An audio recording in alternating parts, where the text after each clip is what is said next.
Guru Besar Hukum Tata Negara, Denny Indrayana mengeluarkan analisa panjangnya mengenai kontestasi Pilpres 2024. Menurut Denny, Presiden Jokowi akan terus, cawe-cawe, memastikan kandidat yang masuk kontestasi berasal dari lingkar kekuasaannya.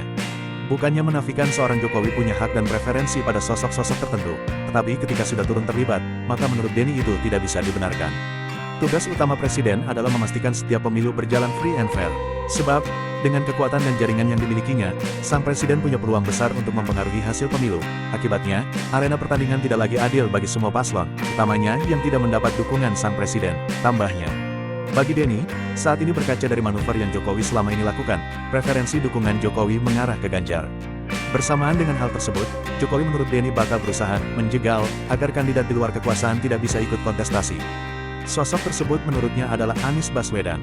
Jokowi terbaca mendukung paslon Ganjar Pranowo Sandiaga Uno, lalu juga mencadangkan sokongan kepada Prabowo Subianto Airlangga Hartarto, ungkapnya.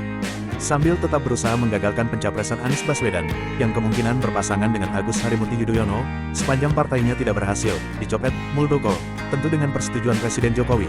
Di antara skenario penjagalan Anies oleh kekuasaan yang ada, Denny mengungkapkan jika sang mantan Gubernur DKI Jakarta berhasil masuk dalam kontestasi, maka Jokowi akan membuat Prabowo Subianto maju juga sebagai alternatif paslon lainnya. Cara ini menurut Denny dimaksudkan untuk memecah suara kalangan Islam yang saat ini ada di Anies dan ada di Prabowo imbas suara di tahun 2014 sampai tahun 2019 lalu. Untuk memecah suara pendukung Anies yang kebanyakan dari kalangan Islam, hijau, maka dimunculkan Prabowo Subianto yang mengidentifikasikan diri sebagai capres dari kelompok hijau pada Pilpres 2019. Singkatnya, pemilih Prabowo dan Anies beririsan. Dengan memajukan Prabowo, kemungkinan Ganjar untuk menang semakin besar, ketimbang resiko hanya menghadapkannya langsung dengan Anies, jelas Denny yang merupakan mantan pendukung Jokowi di periode pertama. Bukan hanya memecah suara Anies dengan mendukung pencapresan Prabowo, Jokowi juga menyiapkan Sandiaga Uno sebagai cawapres Ganjar, lagi-lagi untuk memecah suara kelompok Islam pendukung Anies, tambahnya. Bagaimana statement kalian? Tulis di komentar.